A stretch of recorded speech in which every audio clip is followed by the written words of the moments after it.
Hey there, how's it going? Good morning, afternoon, evening. I'm back. I'm Exile. So we have 4 hours left with the Endless Delve. So yeah, we're gonna just go without any more delays. I have delayed a lot by being late to the stream. So okay, we'll just go.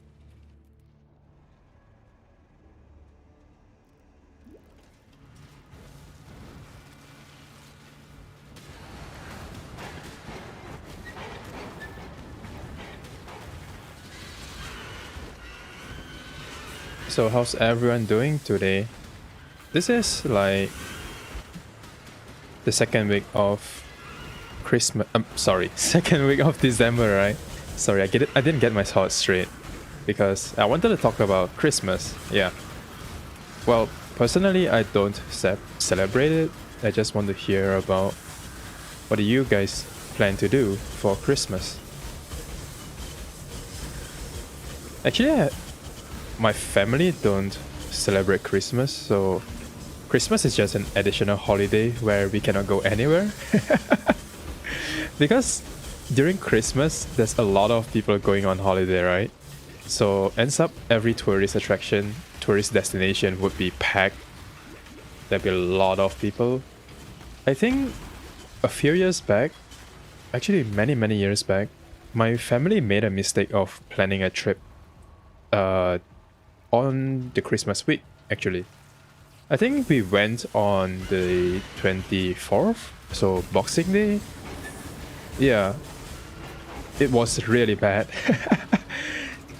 So the travel to our destination is supposed to take around 3 hours or so, right?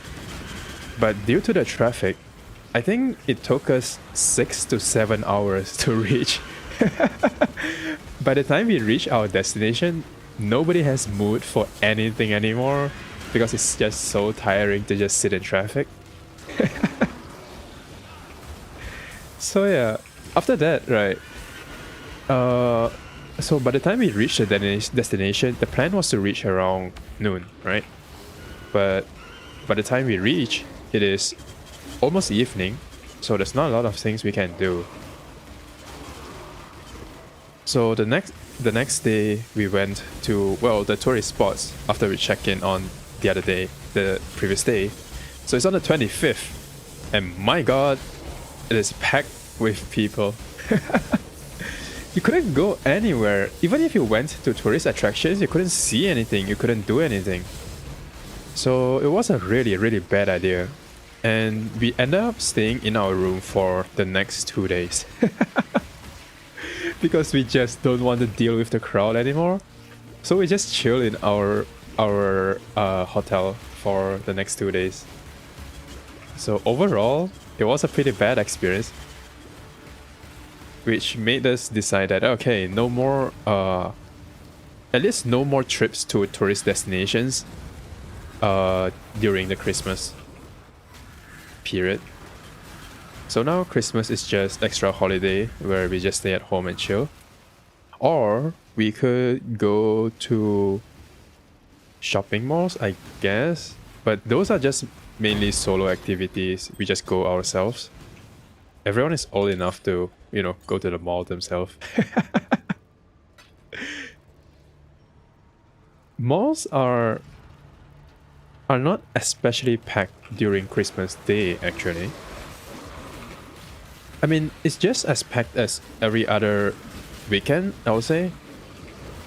So it is fine for us. And most of the time we are just walking around anyways, so we're not queuing up for anything. Like window shopping on Christmas. Well, I do hang out with my friends, I guess, because there's just this whole group of us who doesn't celebrate Christmas. So yeah, we just hang out.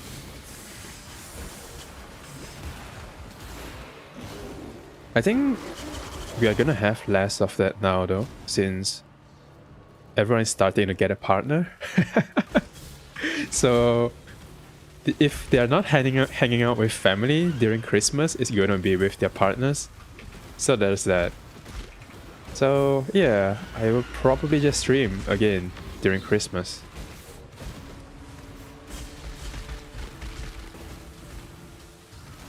I think I've seen a lot of streamers, VTubers are also going to just stream during Christmas, right?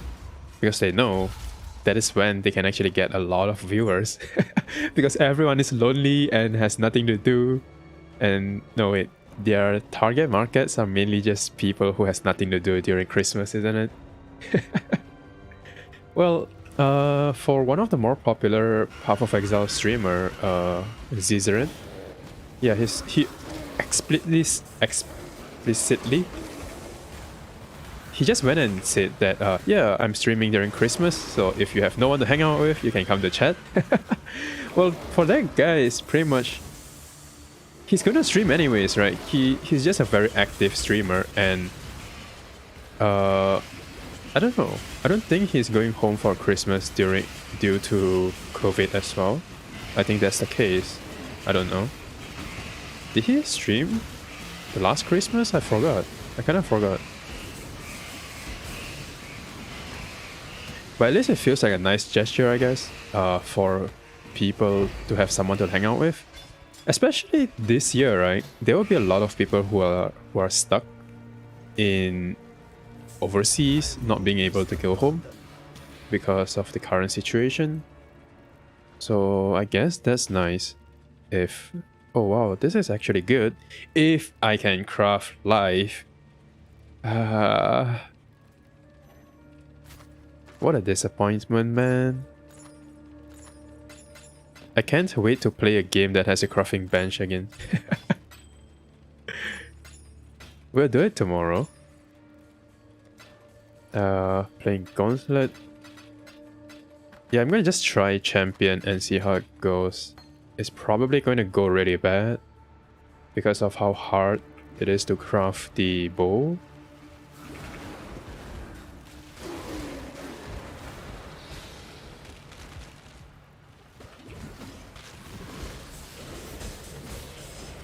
So I kind of get why so many racers actually so many people who wants to compete for Gauntlet first place, they choose Saboteur not just because of the damage, but the curve as to where you gear yourself is also better than Toxic Rain, I guess. Because Toxic Rain has this thing where you have to get a 6-link short bow, right, from Gardens, and then after that you'll need to get a 6-link Imperial bow from Desert, and that is a long time to farm because you need 22 of them, right? So it's gonna take a while if you want to craft your GG bow, the one that you multi-mod. But that one requires you to kill Katarina, so I guess that adds one more layer of difficulty there. Yeah, that's probably the reason why nobody wants to play Champion Toxic Rain. You know, I think of it, I'm actually second guessing my choice as well. It's gonna be a pain to get damage, man, for that build. Yeah.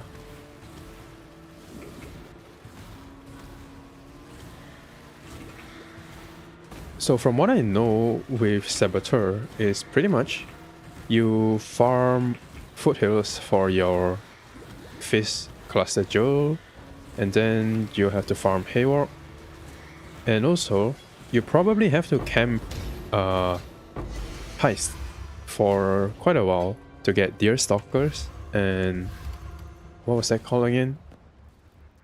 Cold Iron Point, yeah. So you need 2 of those things. Actually, 2. You might need 2 cold iron points.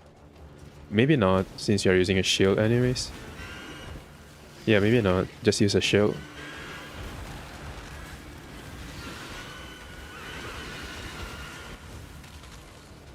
But I just have doubts about how tanky can a Saboteur be. Because so far as when I play, is no way tanky, I guess.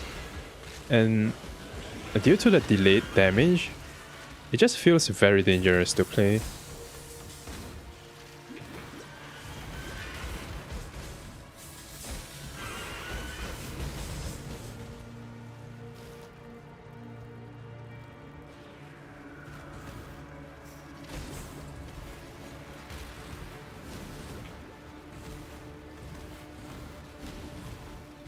Yeah, I guess I'll drop champion, or at least I'll drop toxic rain. I'm not sure if there's any other builds with champion that works well. I'm still considering the necromancer though, although I'm definitely having a lot of doubts about that build. It is a pretty tricky build.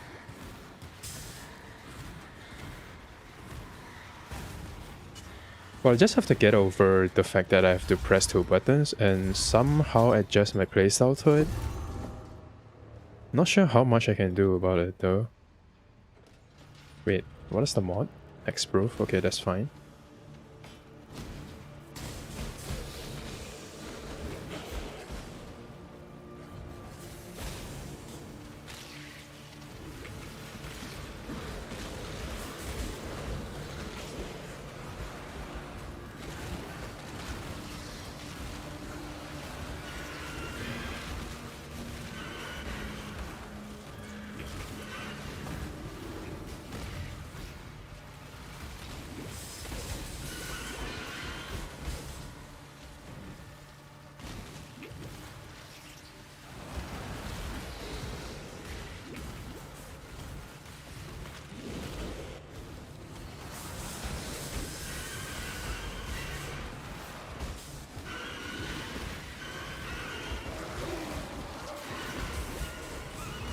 Oh no, drop bears.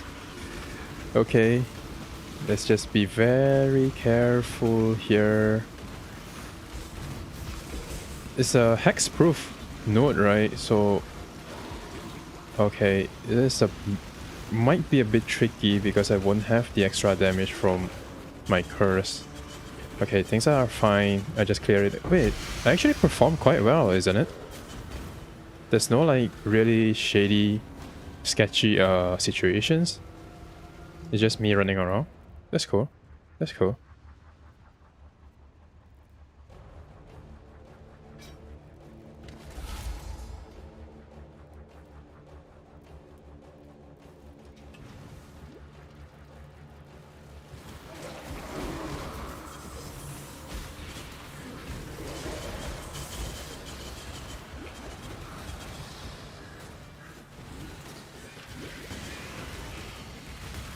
Okay, there's a lot of magic monsters that I didn't manage to kill.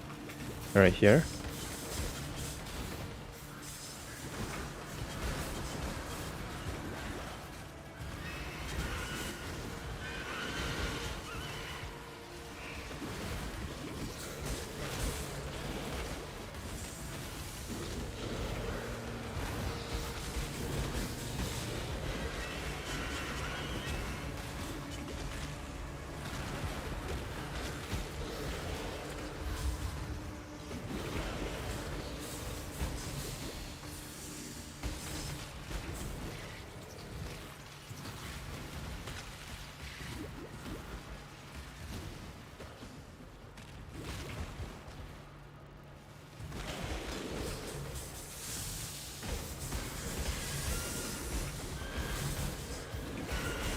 Okay, short note.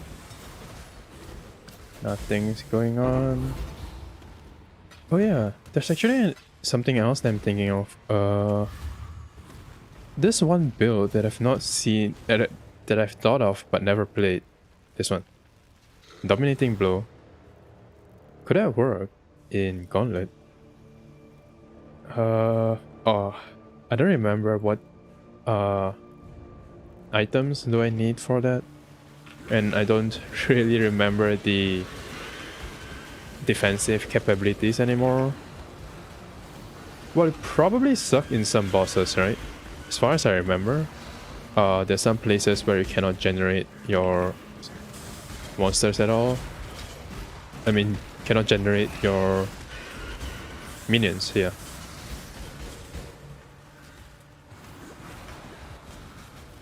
Or at least you cannot do it like as safely. I don't know, man. How exactly does dominating blow work again?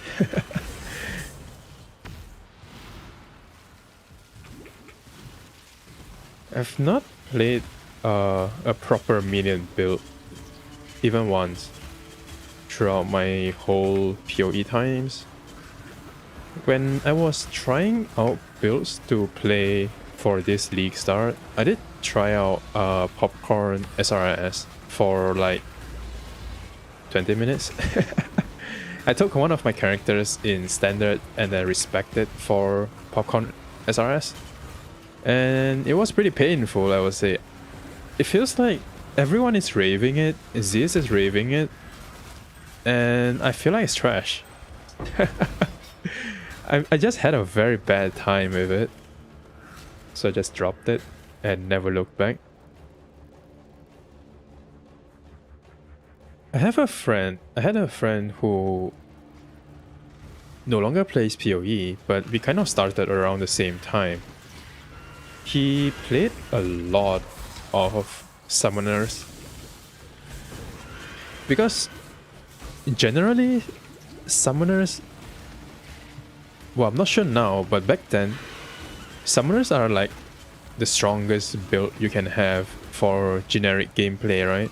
So you pretty much can do anything with not a lot of money. So the friend of mine played a lot of summoner and he actually loved it. And it was like, yeah, just play summoner, but somehow I'm just making a stand for myself that I'm like, oh nope, never gonna touch summoner. I'm sticking with my kinetic blast somehow. So yeah. And also, because I leveled with him once, right? He was playing summoner, and I was so pissed that all of his minions are blocking my view. Then I'm like, yeah, summoners are cancer. And strengthen my hatred towards it.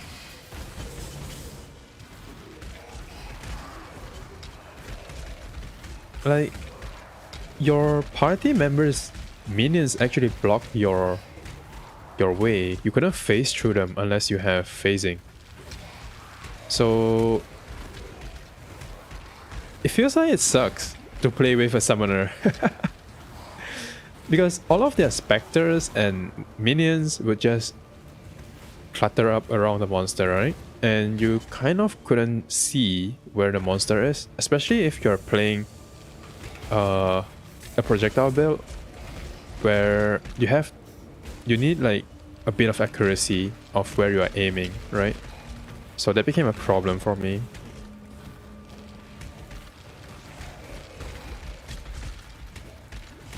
I'm not sure what they can do to solve it though, what GGG can do. I mean, there are people on Reddit who suggest that just make the minions invisible for other players. I'm not sure if that's actually a good idea, to be honest.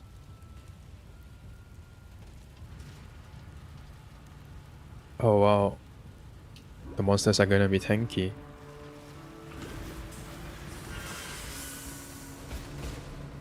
Like, I'm not sure, hiding other players' minions, yeah, it does reduce the clutter, definitely, but I'm not sure, just there is sort of a voice at the back of my head telling me that it is a bad idea. Yeah. And especially when you could buy MTX for some minions, right? I remember Golem has it.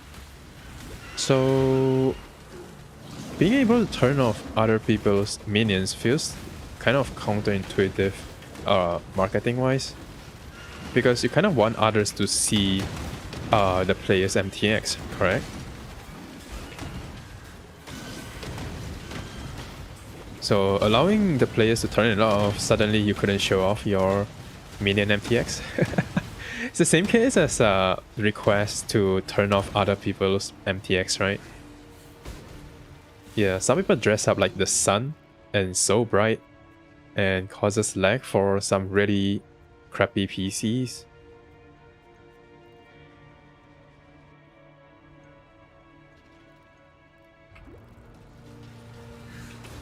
feel like my mouth is my throat is a bit dry. And I'm tasting blood.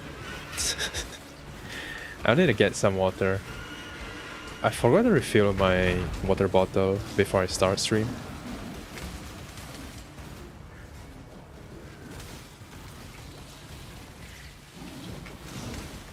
So you know how yesterday I was mentioning that I was trying to make some online purchases and it doesn't go through, right? Yeah, so apparently the site also acknowledges there are issues and they extended the sale by a day.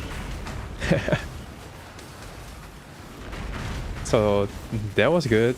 I got my orders in and I can actually have lunch. Have my usual lunch, I guess.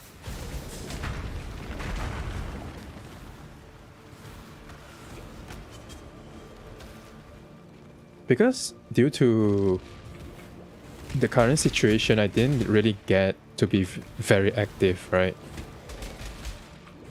So I've been just cutting calories to maintain my body weight. And the way I did it was to actually just replace my lunch with protein shakes. I am pretty sure it's not too good of an idea how nutrition balance wise, but that's what I did because I can't really control what my family, what is served on the dinner table. So yeah, I just decided to control my lunch instead. And the fact that I ran out of protein powder like 2 months ago, I think it's 2 months ago, it means that I have to go back to solid food, right? And solid food is like, if I eat solid food to satisfaction, yeah, I think that's what it's called, satisfaction, I'm gonna consume like 3 times as the calories compared to when I'm drinking protein shakes. So yeah, that definitely caused me to put on some weight, and I'm pretty worried about that. So I gotta get my protein shakes back. I don't even weight train now, so I'm not even sure if the extra protein I consume goes anywhere, or I'm gonna just piss it out. I'm probably wasting all the protein actually that I consume. I think, maybe.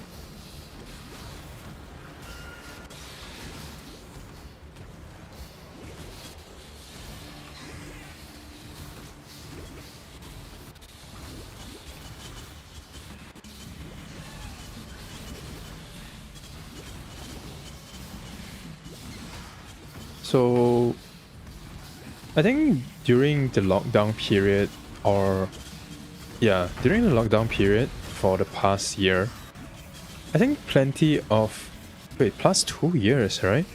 Almost 2 years. Plenty of gyms were not allowed to open for quite a while, right? So any of you guys actually cancel your membership after that?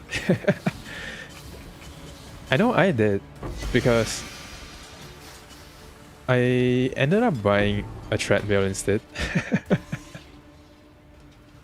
I just bought a treadmill because during the period of forced closure, they don't charge you gym fees, correct?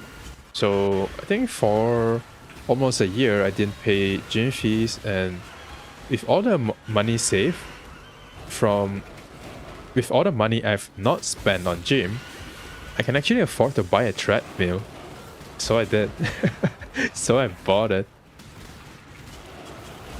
And I've heard of a lot of people who ended up cancelling their gym fees as well, because they just got very used to bodyweight exercises at home.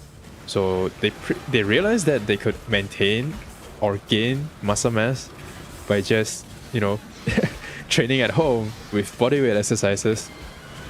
Or some of them actually just build a small home gym with some weights and stuff. And yeah, they cancel their membership. people realize that although gyms offer a wide array of different equipments, you don't really use a lot of them, don't you? Like, back then, I used barbells, the bench, and what else? And the weights, I guess. The weights for the barbells, and that's it. To be honest. Well, those equipments are, yes, very expensive, but for the gym that I'm going to, you can actually buy a full, I mean, not a full, a small home gym with around 1.5 to 2 years. Yeah, 2 years worth of gym membership fee actually. Well, given that you buy cheap equipment, that is.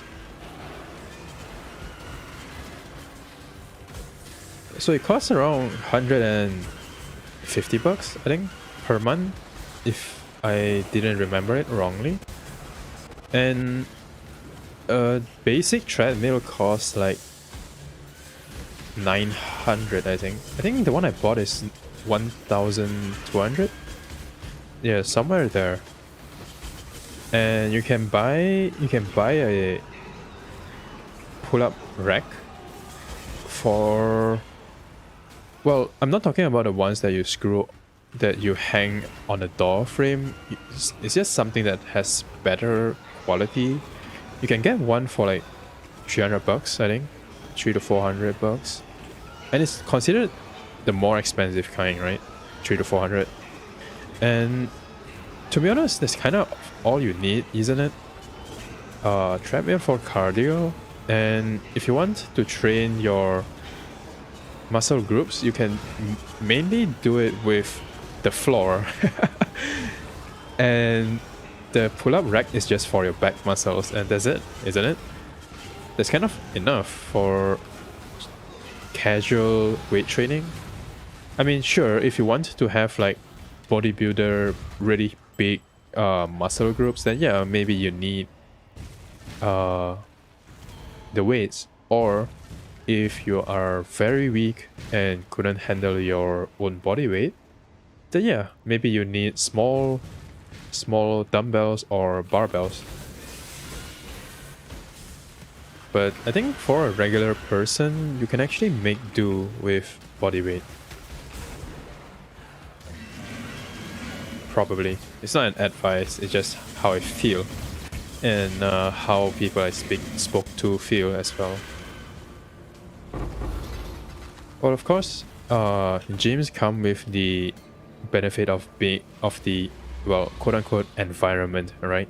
Everyone is working hard there and kind of drives you to want to do it.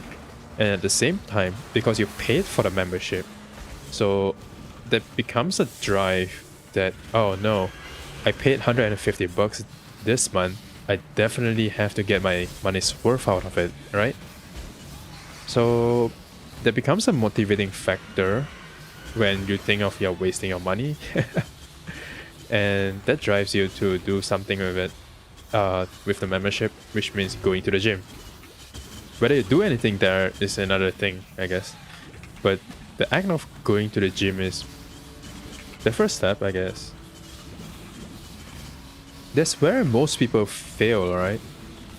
You just couldn't get the consistency of going to the gym. At first, everyone is going to be very motivated. They're going to go every day or every other day. And then after 3 months or so, they start to skip 1 day, 2 days, and suddenly they don't go anymore. That actually happened to me as well. Yeah. So there's that. You kind of want someone to motivate you as well.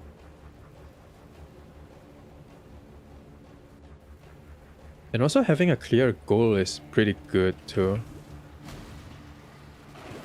During the period that I was quite active going to the gym is when I had goals, right? And I'm actually seeing numbers, improvement in numbers. That is pretty much the only thing I can refer to when it comes to improvement. I pull heavier weights and stuff, and better reps, blah blah blah. So that became a motivating factor of, oh, can I do an extra half a kilos? Can I, can I get an extra 5 kilos the next session? Can I do it? Something like that. Or can I get an extra rep for this weight during the next session? So that's the kind of motivation factor. It's just like video games, right? Every time you log on, it's like, oh, okay, we're gonna get maybe 2 levels, 3 levels, whatever. We are gonna get an extra 5 exiles today. So that's a motivating factor for you to keep going, right? But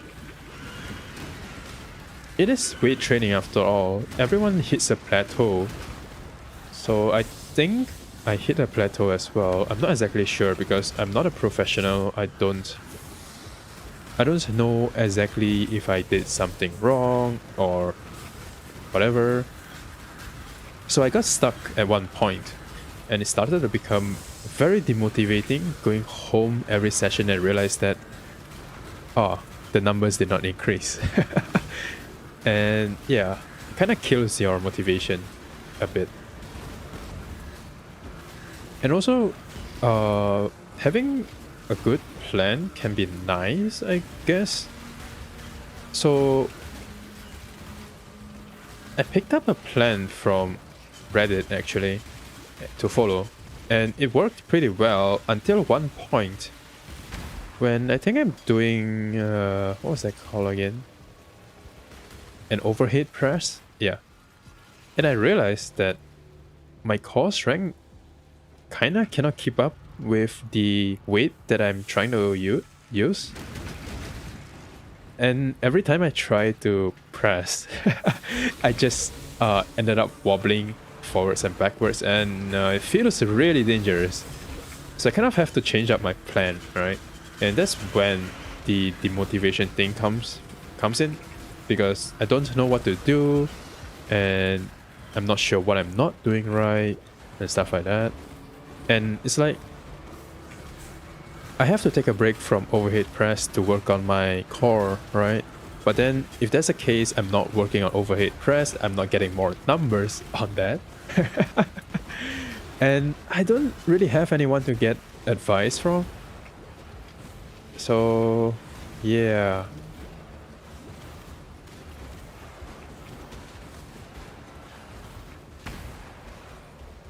I don't know, when I started gym, I kind of expect that they have something like trainers around that could help the members out when they have some problems with training and stuff. Well, that kind of isn't the case. If you want any consultation, apparently, well, you either pay for the training sessions, which are bloody expensive, or you don't get anything. So it feels pretty bad, I guess. Well, maybe some trainers would actually help you out if you have a good relationship with them, right? But that means that I actually have to talk to people in gym. I mean, I don't talk to people, so I don't network and stuff. So that is out of the question. So yeah, no help from the gym. Which is also one of the reasons I feel like I may be wasting my money, right? Because I'm not getting enough value that I feel. At least I don't feel that I get enough value out of it. So there's that.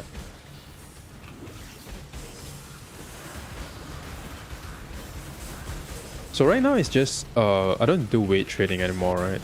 I just do cardio. All I do is just make sure my calorie count is correct, I guess, to control my weight. So that may become a problem if I take too much time off weight training, because your muscles do deteriorate, right? And that's gonna suck. Because when your muscles just deteriorate, you kind of look like trash. I don't like it.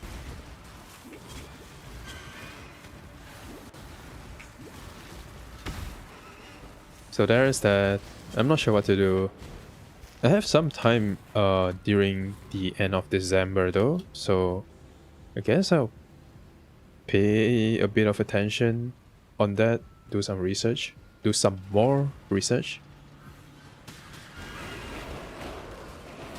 Yeah, for my end of year break, I do have quite a bit of plans, so I don't think there's gonna be any changes with my streaming schedule. It's still going to be 2 to 3 hours every day, and maybe longer hours on weekends. The extra hours that I get from working less hours will just go to something else.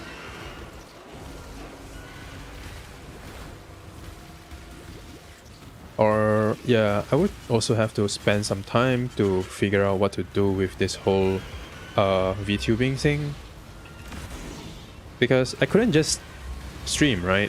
I need to do something else to actually have someone watch me. I'm browsing. I browsed 4chan quite a bit recently. I mean, I just scroll around on the Vtuber board, and man, they throw around the term 2 views a lot to describe people with less views than their requirement. So I look at it like, I'm not even a 2 view. I'm like 0 to 1 view.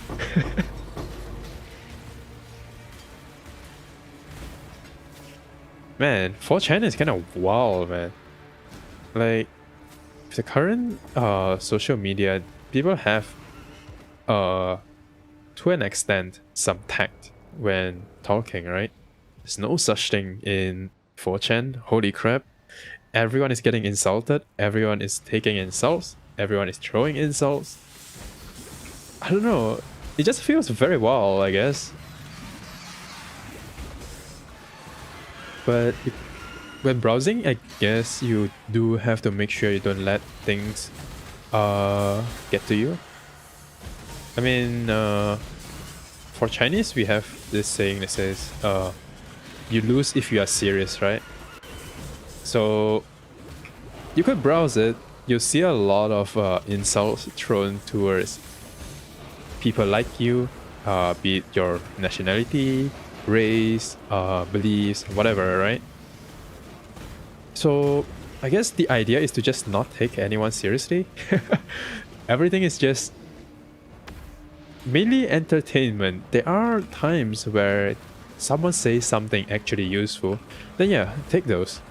Otherwise, they are just entertainment, I guess. Insults are mainly just entertainment on the internet. Unless, of course, you have like the whole world against you, then maybe you gotta figure out what's going on.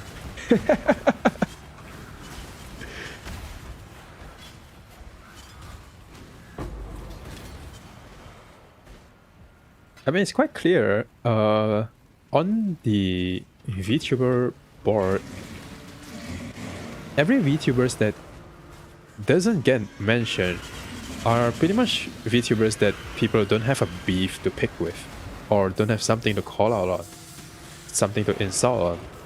So I guess if you're clean enough, you won't ever appear on 4chan.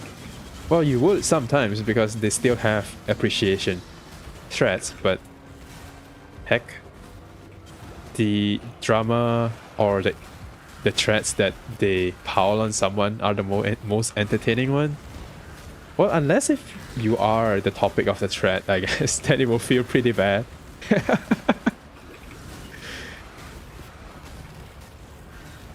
Ma. That's how it is. I mean,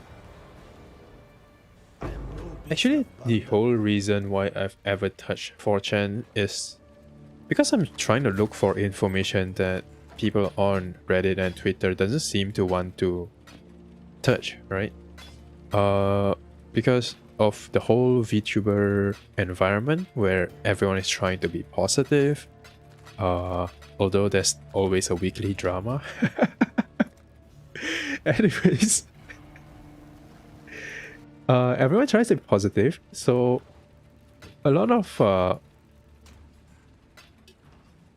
call out posts. No wait, call out posts are gains traction, but there are some posts that looks like just pure drama, or they just look like pure drama, or not enough information at that point.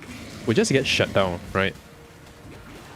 So, what happens when you don't let information to flow anywhere?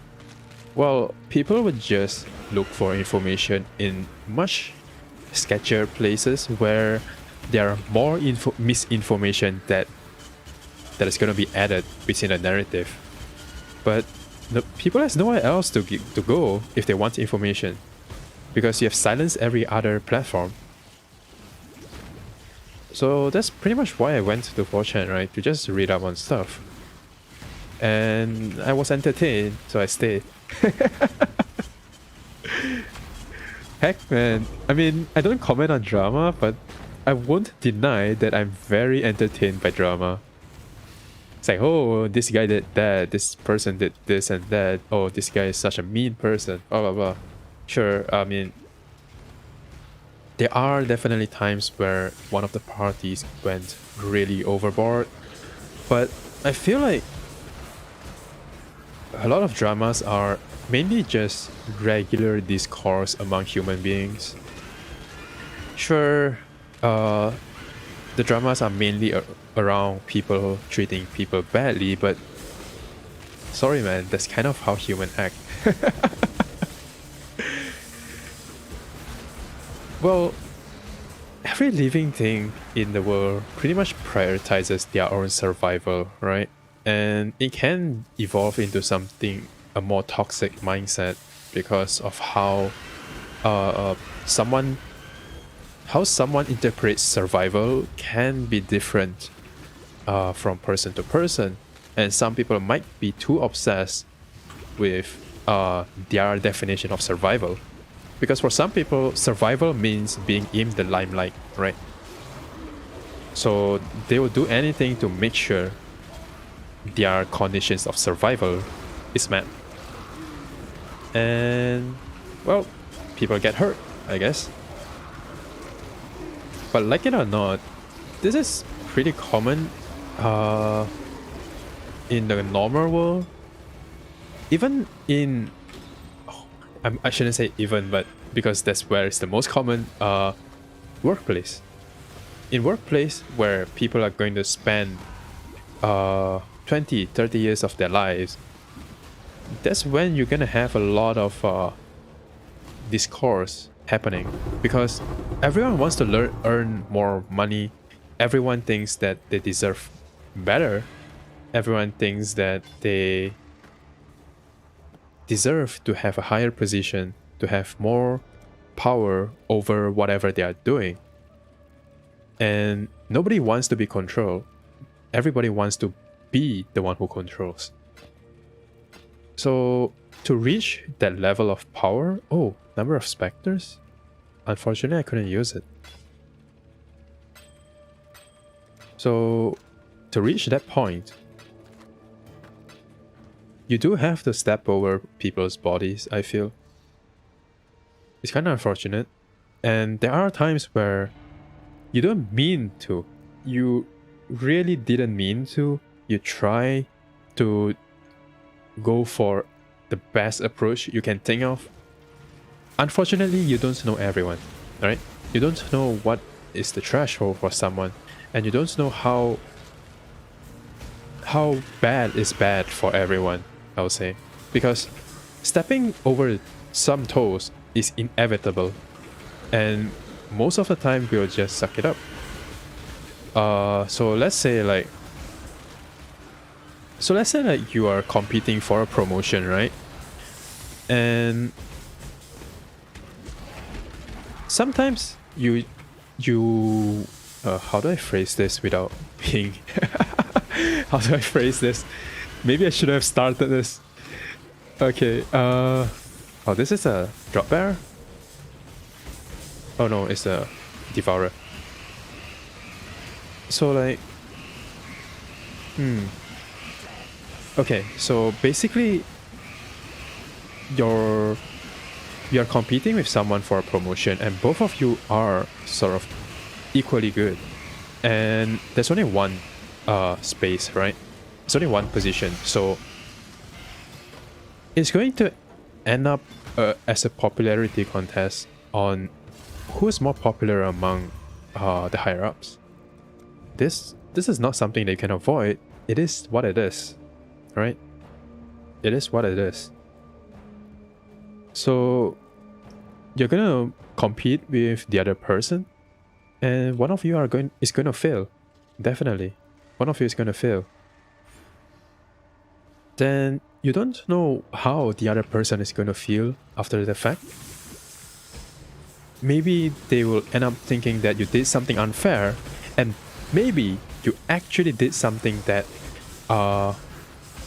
made the other person say that you are being unfair. Like, let's say you are really close friends with some of the higher ups because you spent time to talk to them, but for them it kind of feels like you are sucking up to people to manipulate your way, or you just straight up treat everyone else better in general, but in their eyes you can look like someone who treat other people nice for the sake of that promotion, right? So it really depends on the narrative of the person that is on the receiving end, on how they interpret it. And when it blows up, it's your turn to counter, and you just have to learn how to sway the narrative. To be honest, I feel like everyone, I mean, I did not, but I feel like everyone should have some sort of education in political science, because political science is not just politics on who to rule over the country, right? Political science in general is actually just social sciences, to be honest. Well, it is part of social sciences. Wait, is social sciences under political science instead? Okay, never mind, I don't remember. But politics is, in essence, how people interact with each other to attain their own goals. And the most basic part of quote-unquote politics that people take part of is actually their desire to be accepted, right? I want to be accepted by this group of people, so I say things or I do things that I think they will like me, and I avoid doing things or avoid saying things that will make them dislike me. That is politics. Unfortunately, it is politics. So no one can actually be devoid of it. But of course, when someone says that they are not political, it means the ruling discourse of the election system, right? So that's pretty much what they mean. But when someone says everything is political, it's pretty much what I said. The narratives are just pointing to different things, but in essence, it's different details, I guess. So some people just doesn't like a certain detail, and at this point, I don't even know what I'm talking about. I have some issues with turning my thoughts into words. I probably should have kept my mouth shut. Should I? Whatever. Nobody's watching anyways. I can say whatever I want. So, yeah, where was I? I think I'm done. Yeah, I'm done. I'm done.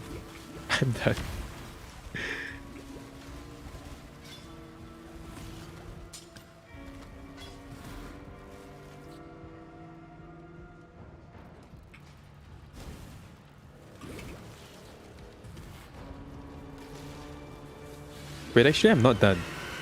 I just remembered something. Back when I was in school, right? So in my school, there is this two clubs. that are the two largest non-normie clubs, right? The game club and the anime club. So here comes a senior who is very ambitious, and he saw the game club and anime club with their numbers dwindling. There's not much activities on... No, there's not much member activities on the game side, and there's not a lot of interesting events on the anime side, right? At least the game side still holds tournaments and stuff, but the anime side is pretty much just a bunch of people chilling. So he wants to change, and he did. He talked to people on both sides, and he actually somehow... No, wait.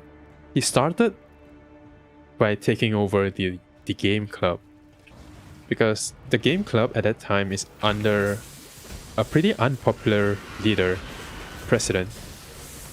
So he was pretty unpopular, and then my senior managed to... Okay, let's call him John, right? Okay. It's pretty hard to not have names.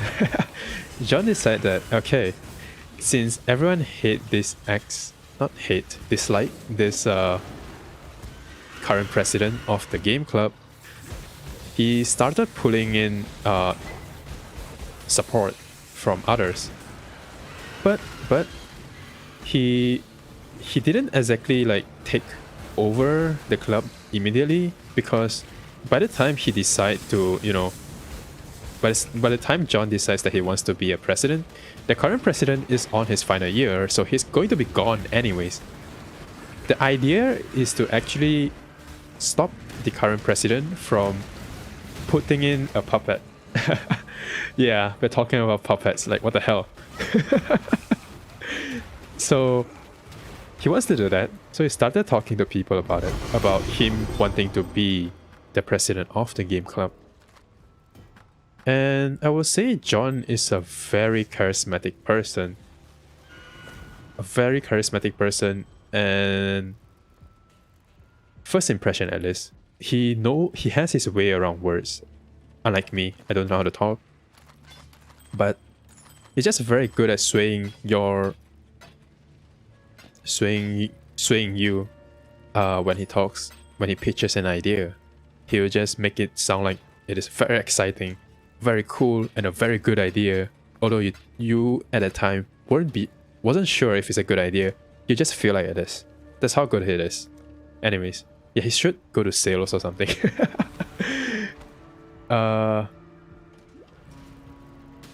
Where was I? Yeah. So, John.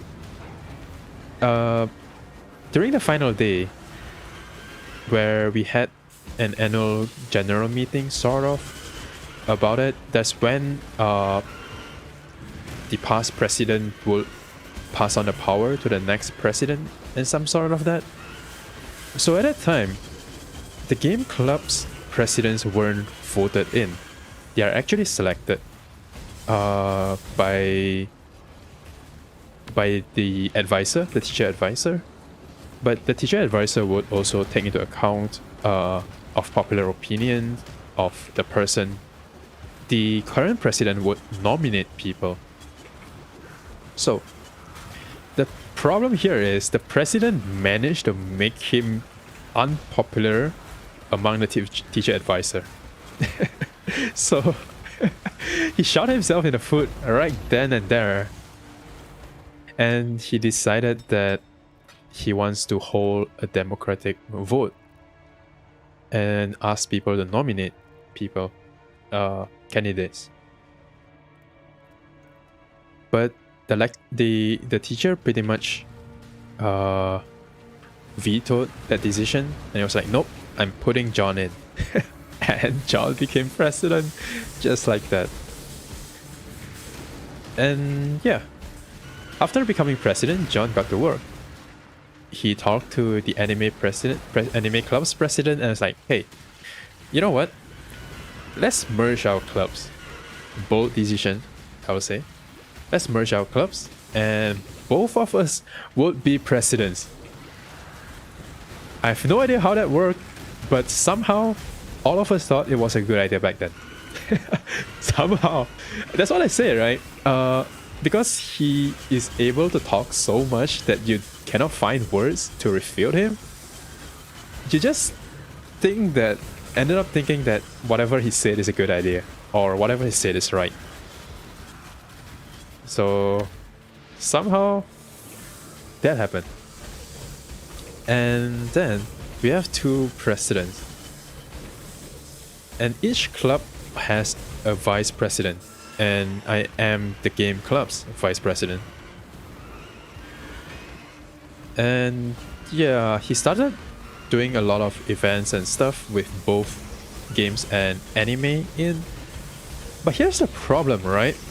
Not all gamers look at consumes anime media, and not everyone who likes anime games a lot. Although there will be a lot of overlaps, but there are people who doesn't do that.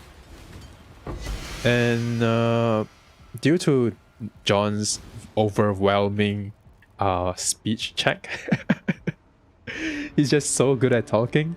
He ended up overpowering the anime side, because I mentioned, right, the anime guys are just people who wants to chill, and here comes a guy who is very gung-ho about everything and wants to do big things, pretty much like politicians, right? When they get into power, when they become ministers, they want to implement a bunch of policies and stuff. Yeah, that's what John did.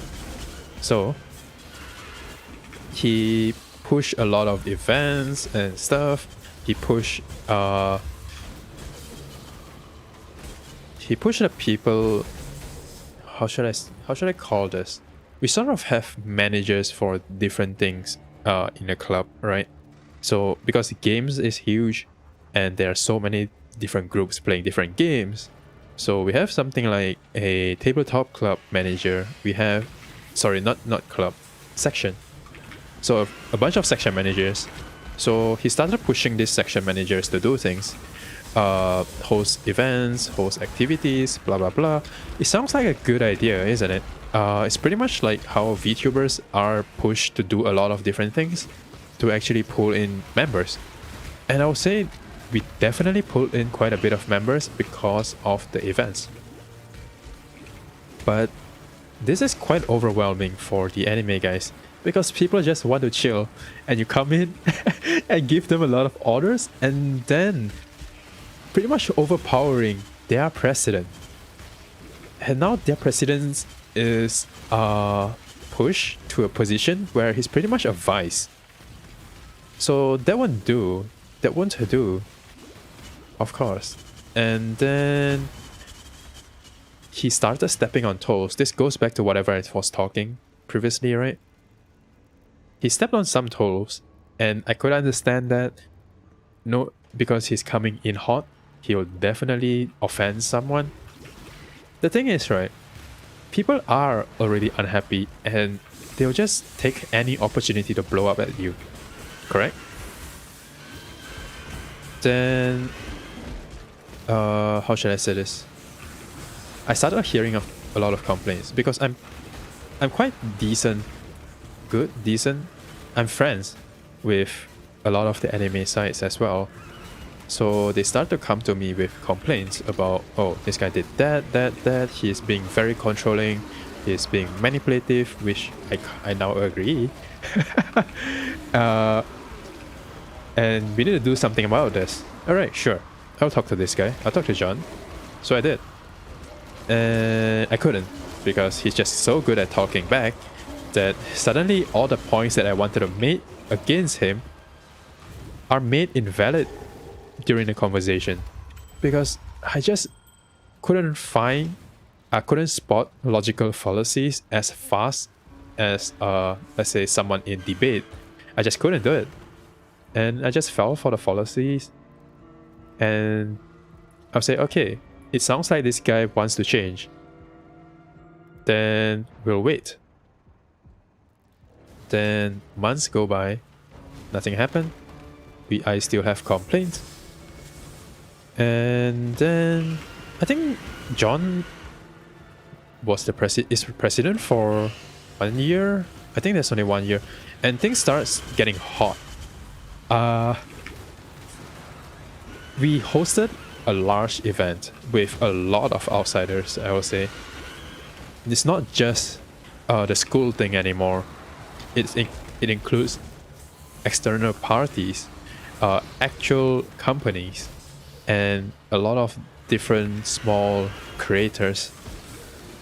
And then that became sort of a shit show. Yeah, I don't have a better word for it. Shit show. There are a lot of bad comments. Everyone is stressed out during the planning of the event, running the event, and what people saw was just John pointing fingers on how people are not doing good enough, and without him actually trying to do something beneficial. So that's also when a lot of people start to be very clear that, okay, it feels like we got tricked at first. Yeah, we were sort of tricked by this guy. Well, I would say that he didn't intend to do it, John. He didn't really go in with the intent to trick everyone, to manipulate everyone, but okay, hold on, I'm gonna die. He just seemed that way to a lot of people, I guess. And he's not making his case well too when he's trying to explain himself, because every time he tries to explain himself, he ended up phrasing it in a way where he thinks he's in the right and everyone else is wrong. Even if during cases where he's wrong, he would just be very condescending with whatever topic at hand. So that made people pretty mad. Then after the event, everyone is tired. Everyone is angry. They wanted change. They wanted a new president right now. So supposedly I was trying to be pacifist, I guess, which is another word for being a coward, of not wanting to do anything, not wanting to have a good confrontation, because I'm pretty much the closest, right, outside of John's girlfriend, I guess. when it comes to the club matters. And I didn't manage to put my foot down to actually tell him what is wrong, and I didn't actually put in enough effort to try and get him to change. And now everyone is unhappy. And I feel like it's too late. John has to go, right? John has to go. So we started talking about just letting his successor, because at that time we have already chosen a successor, because the president only has 1 year of term. So we are sort of training, I guess. I won't call it training, but John is training the successor. I'm not. Based on what the next guy... Okay, I need a name for him. What should I name him? Bob. Okay, let's go. Bob. Bob is the successor. And from what Bob told me, that the training that he was given is a bit concerning, because it all involves manipulative tactics, which according to John, it is all leadership methods, I guess. How you talk to people, how you present your case, and how you carry yourself, how you speak. Yes, there are some things that are straight up from public speaking books. Definitely. But you won't want to apply public speaking tactics in regular conversations, right? Then that sounds a bit sus. But that's what John expected out of Bob. But of course, we did not bring this up out of integrity, I guess, because it's supposed to be something between the president and the to-be president. So we don't want to just go up to John and say, okay, Bob told us this, you should stop. Because for what it's worth, if Bob is capable of differentiating the materials he was given, we think that the practice can actually be beneficial for him. It can actually make him more confident with how he talks to people and how he handle a group of people. Yeah. So I thought it was fine. But everything got worse until to the point where we actually had an intervention against John. I'm gonna say this, the whole thing is stupid. Everyone is stupid. I think that's what the teacher advisor is thinking as well. But yeah, I'm gonna tell the whole story. Sort of an intervention where every board member is present, the teacher advisor is present, and the counselor is also present. And wait, I think I missed something.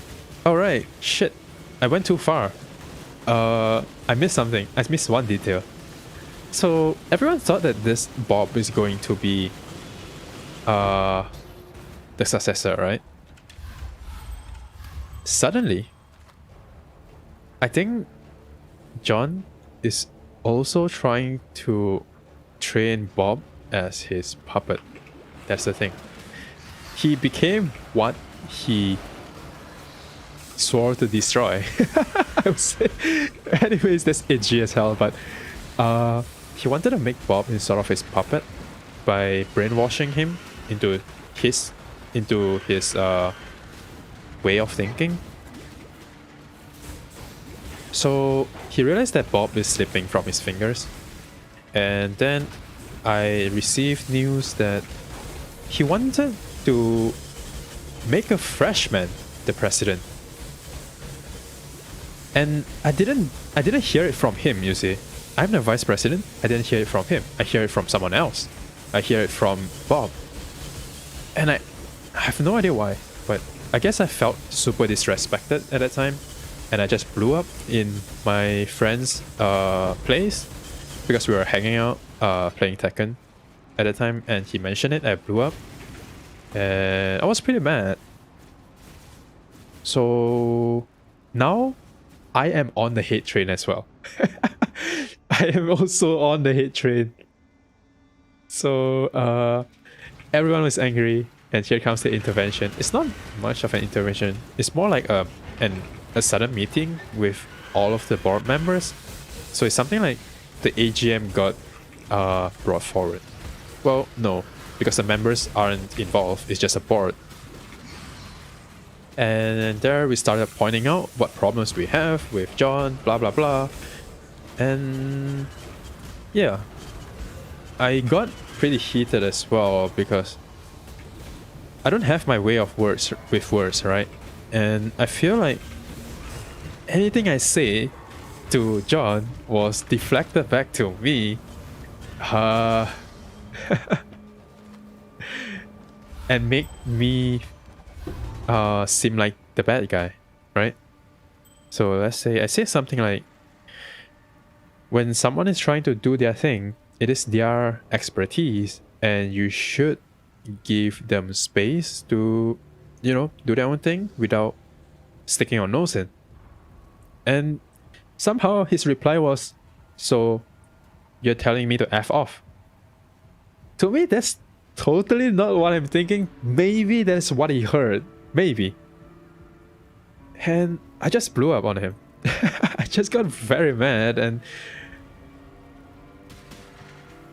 I went on a long rant. I don't remember what I said, but I ended up with, yeah, I'm telling you to F off. That was very childish, and yeah. The whole thing ended with Bob taking the reins as the president, and he pretty much pulled everything back. Well, he didn't undo everything that John did, but it's like, okay guys, we are not going to push for further expansion. We're not going to push for more events. We're going to just come down and actually be friends first, and actually talk to each other first. And I had my fill of drama with societies back then. I am like, okay, I'm done. I resign. I was like, okay, I'm done with all this thing. I'm gone, man. I'm gone. So I am. Oh my god, there's no way. Guess I'm going down. So that's pretty much my only experience with drama, I guess. I actually never told this story before. Cool. Well, because it's also because that everyone that I could have told this story to is part of the story. Most of my current friends were actually friends I've met in school. There's not a lot of people who I call friends which I met after, actually. I just call them colleagues and not friends. Yeah. So pretty much almost everyone except those who I met before going into that school knew about that drama. People know different levels of details, and I may have not known things that I may have missed some details as well, because, well, human relationships are complicated. You could never have the whole picture. So most people would just act with the picture that they have. So this one is important, right? Although that you can justify yourself that, yeah, I'm just acting based on the picture I'm drawn, and even if I'm wrong, well, it's the fault of the picture that I'm given. I'm just not given enough details about it. But the thing is, it is kind of your responsibility as well to make sure that the picture that has formed is finished, or at least is detailed enough before you give a comment on it, right? You don't just take a small piece of the picture and run with it. That is how you create a lot of unnecessary problems. As I mentioned, actually my the teacher advisor for the club also mentioned me later on that this whole thing is it's just a bloody stupid squabble among kids. It's like, you guys are just children. If you grow up, you look back at this and you realize everyone is stupid. And it is. Everyone is stupid. Except those innocent guys who are just sitting there like, oh, what the heck is going on? Maybe they're stupid for not figuring out as well.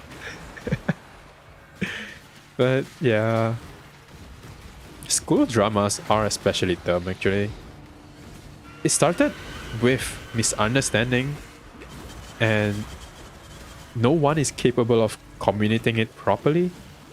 And it just grew bigger and bigger, and friends groups falls out and stuff. Yeah, I would say that, in my opinion, end of the day, John is not that bad of a guy, alright? Yes, some will find him manipulative, but I feel like he does it without actually knowing that he is being that way. And due to the way he thinks, he tends to think that, alright, I'm on the right side based on my logic, right? Based on how I see the world, I'm right. So he would die on his hill, definitely. So I could understand that, I will say. I could understand that. Unfortunately, the hill that he chose wasn't a popular one. I didn't. It's not like he totally lost social standing, right? Most people are still fine. They just don't want him at the top. There's still a lot of people who's currently communicating with him, talking with him, hanging out with him. It's just not me. Yeah. So it's just a very small speck of history, I guess, that we shouldn't really care about anymore. Like, think back of all the problems you had in schools, right? Primary school, secondary school, whatever. Maybe college as well. You're gonna look at it, try to think about it. Is it actually a problem? Is it actually a problem? Or is just everyone being bloody stupid? And it most likely would be the latter. Everyone is just stupid. Unless someone did a crime, then maybe. Unless someone committed a crime, then yeah, it is a problem, alright? But most of the time, just a bunch of people who doesn't know how to communicate decides to interpret every message their own way, and everything just blows up. This John guy, right? The thing is, he started out as a person who's very bad at communication as well. He just lives in his own world until he met someone who sort of taught him how to interact with people based on that person's interpretation of what is communicating with people. And I think that person who taught him how to communicate is actually what do I say? How do you call it? A bloody normie. So the way that he was taught to communicate doesn't really suit the environment he's in, I would say. And at the same time, he didn't learn everything. He pretty much just learned a small part. He just know how to approach people, how to talk to people, and how to sell himself within a short time. But he didn't learn how to go further from there, right? So that becomes the problem, and he never figured it out. Or at least he never figured it out while I know him. Maybe he did right now. Maybe he is an awesome person now. I don't know. I don't talk to him anymore.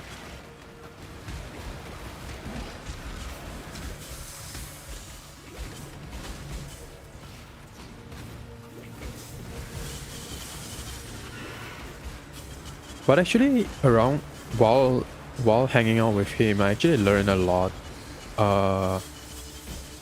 But the main thing I learned is pretty much how to not interact with people. I mean, alright. I'm gonna be fair to him, okay? There are a lot of good points with how he presents himself at first, but however he followed up later on is just something that I won't want to learn. I definitely want to have his confidence, his first impression and confidence, where he just walk up to someone and introduces himself, and he's able to latch on to someone's interest and actually make the person feel like they belong to the conversation, or at least he's capable of making the other person feel like they are being cared about, they are being paid attention to. Yeah. So it's something like, alright, I think for most of us, I'm not sure if you guys do it, okay? But I do it. Who Google how to approach people, how to talk to people, and how to befriend people, how to strike up a conversation or hold a conversation. One of the points is actually to ask about their interests and then talk about their interests, right? Try to get them to explain more about their interests so that they could feel like they can feel like you are actually interested in them, correct? Okay, it's drop bass again. With a bunch of shock ground, so I'm a bit scared. Okay, let me just finish this up real quick.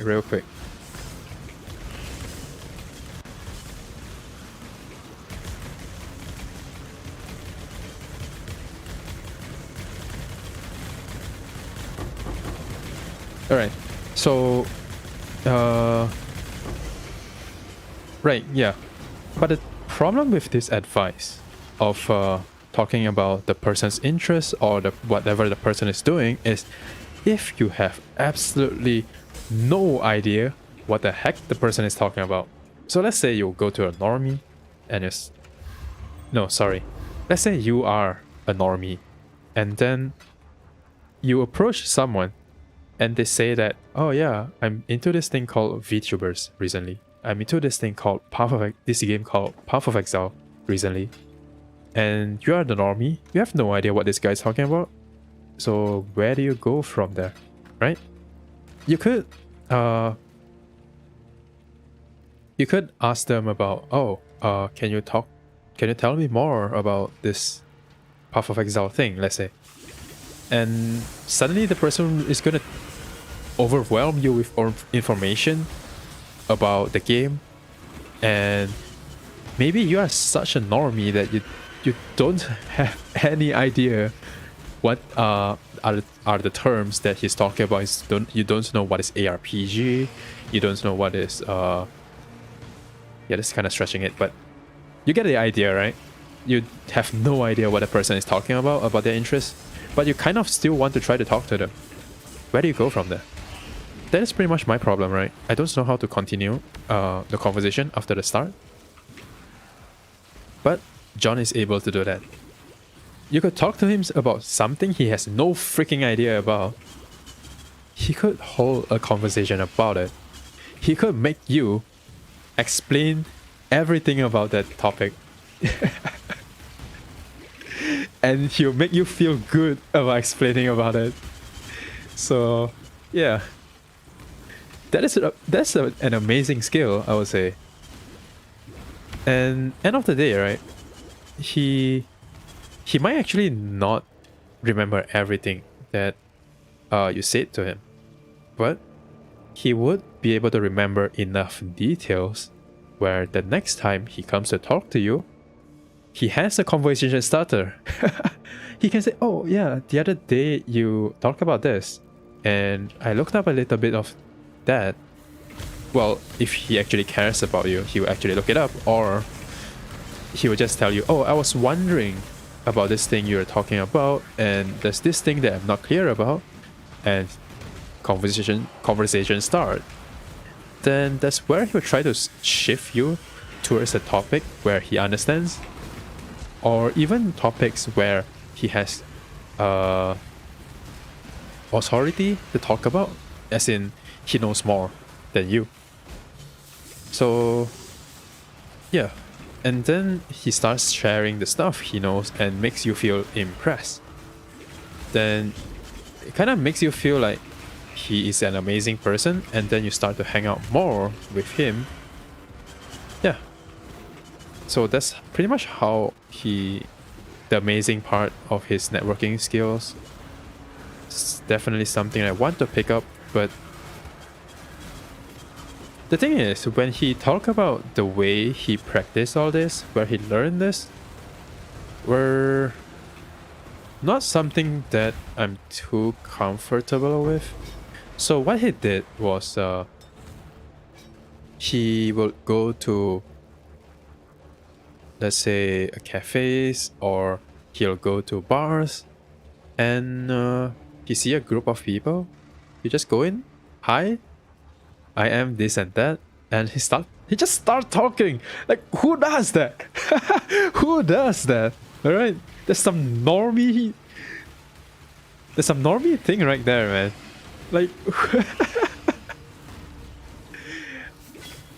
basically, the idea is, as long as you don't feel awkward, the other person is the awkward one. Or you just feel awkward until you don't. Yeah, that's how it is. And to him, people you met in bar is just a one-time thing, right? So you go up to them, and if the conversation didn't go well, you screw up, you say bye and never see the person again. So that is how that's his view about it, right? But in the first place, I don't go to bars. But I did try to do that with, well, I don't do it in real life. I do it on Twitter, right? If you follow my Twitter, sometimes you'll see me randomly replying to people. It's pretty much just me trying to, you know, budge in someone's topic, I guess. I won't reply to a reply chain, but I will reply to a tweet. The start of a tweet. Yeah, I'm no idea what it's called actually. The first tweet of the whole thread, I guess. Yeah, the thread start. Yeah, I will do that. And then just hope that I'm not blocked, I guess. Even if I'm blocked, right? I have to get into this mindset where if I'm blocked, I'm blocked. They don't know me anyways. I don't know them. That is going to be just a opportunity to talk to someone. But there's still a lot of other people to talk to. There's 7 billion people in the world. And most of the time I don't get a reply, right? What do I do? Nothing. Then I try to reply to their next post. It is very desperate, I would say. It does look very desperate. I do think about how it affects my image as well. But I just want to... what is the English term for this? There's a Chinese term called 混个脸熟. So pretty much you just want to make someone realize that you exist, right? To make yourself familiar, your face familiar to the person, so that eventually when someone sees your reply, it's like, oh, I've seen this guy quite often. And it may drive them, give them a little push to maybe reply to you as well. That is basically how I felt, and it hasn't really gone well. It's been a while. My Twitter has been alive for a while. I don't know, I have like 26 followers and no one that I can have an active conversation with. So maybe I did something wrong and you really shouldn't heed my advice. Yeah. I'm just babbling about stuff. You don't really have to take me seriously. As I mentioned, right? You lose when you're serious. You lose when you take it too seriously. Yeah, same thing, right? But if anyone has a good idea on how to interact with people more, how to properly find friends on Twitter, sure, let me know. First things first, I'm not doing the thread. I'm not writing tweets that says, oh, I'm looking for friends or I'm looking for mutuals, please follow me, blah blah blah, and I'll follow you back. Number one, I'm definitely not following back because I have no idea who you are. So yeah, that's just number one. Basically, that is kind of the deal breaker, right? I don't want to follow people for the sake of following, I guess. I don't know. It just feels like the threads where everyone just follows each other is going to just be, alright, I follow you, you follow me, and we never talk again, right? So it's kind of weird. What I think of is just, I still have to find a topic to talk about, right? So let's say I'm following this person for a while, and I could actually say, hey, I like this thing that you're doing, and actually start a conversation. That is sort of what I thought can happen, but so far I haven't actually messaged one person after like, I don't know, a year plus on Twitter, and I've never got a reply because nobody replies to non-mutuals DMs, okay? Nobody does that. Well, maybe you do if you have too much time on your hands. I just feel like people at DM might have been getting a lot of DMs in the first place as well. So, well, yeah. Right, back to the tweet topic where people just ask for follows. Well, they didn't ask for follows, they asked for mutuals. That's what they do, right? Do you actually talk to everyone that follows you or everyone that you follows? And in your tweet, you say, everyone, let's be friends. So overnight, you get 100, 200 extra friends. How in the world do you handle that? How? Please tell me. How do you handle getting 100, 200 friends overnight? Answer, you don't. So you're going to ignore someone. You're giving people false hope, right? That's how I feel, at least. You get someone, let's say like me, who have no followers, no viewers. It's like, oh, this person says that they're gonna be my friend. Oh my god, they followed me back because I followed them. And now, what do I do? Do I wait? Do I wait for them to message me? Alright, maybe I'll message them. But 100 plus people followed them, and maybe half of them, 50 of them, 50, 60 of them thought the same as you. Let's DM this person. Oh crap, suddenly the person's DM is flooded and you're ignored. And then you're gonna feel bad, right? It's like, oh, am I a bother? Am I just not good enough? That's also where some dramas came from, right? People feel like they are taken advantage of when they are not being replied to, even if initially they thought they are getting a reply, they thought that they are getting a friend. Well, they are not, because there is a human limit on how many people you can actually interact with at one time. So, yeah. Is it a fault of the thread starter for promising something that they couldn't achieve? Maybe. But at the same time, you do have to realize that if the person has 100 plus 200 replies or extra followers from that particular tweet, it is going to be a raffle on who gets to talk to them, right? They're not going to reply to everyone unless they have no job and they will just stare at Twitter for 8 hours a day. Maybe you get a reply. But do you actually want to reply? I mean, do you actually want to keep interacting with someone who literally does nothing? I mean, maybe you do. Maybe I'm being judgmental, alright? Maybe I'm being judgmental. Right. I probably am. And if there's actually someone watching me, I might just get screwed. Nah, not really. I'm not popular enough to get screwed. I could say whatever I want. So where was I? Right, the Twitter thing.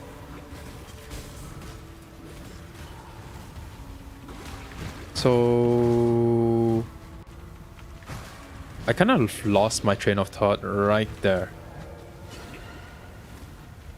Right, drama. Oh crap, we are back to dramas. So, these people think that they are being exploited, right? And they start to paint this person, this thread starter, in a bad light, and start to call them manipulators who just farm followers and never give back. There's just, I don't know, they might be a little unfair to the thread starter, unless the thread starter actually creates that thread, that kind of tweet, every 2 days, and without going through everyone that have followed them. Then, yeah, the thread starter might be a bit sus there. Might be a little at fault there, because why are you creating these extra tweets when you haven't got to everybody? Or maybe you could have just said that, oh my god, that's gonna sound so bad. Say something like, oh, I'm opening an interview or an audition for people to be my friends. So everyone who follows me, I'll follow you back, but only some of you I will be my friend if you pass my screening. But because it kind of feels that way, right? It kind of feels that way. Then after this threads, here comes the counter threads, I guess, who makes fun of threads like this, like whatever I'm doing right now.